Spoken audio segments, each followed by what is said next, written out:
Hi there. In this video, we'll show you how to bulk update ClickWhale Target URL by using the Better Search Replace plugin.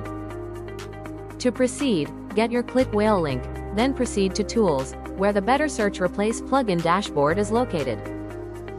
Using the Better Search Replace plugin, search for the URL parameter you prefer to replace, select the WP_ClickWhale_links table, then run Search Replace.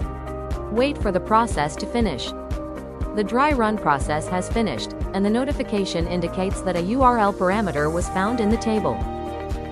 Now, proceed to add the URL parameter you want to replace with.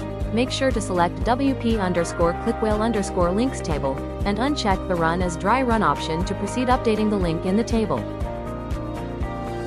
The replacement process has finished, and the notification indicates that a URL parameter has been updated in the table.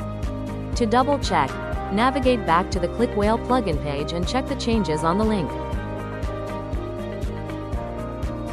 Thanks for watching.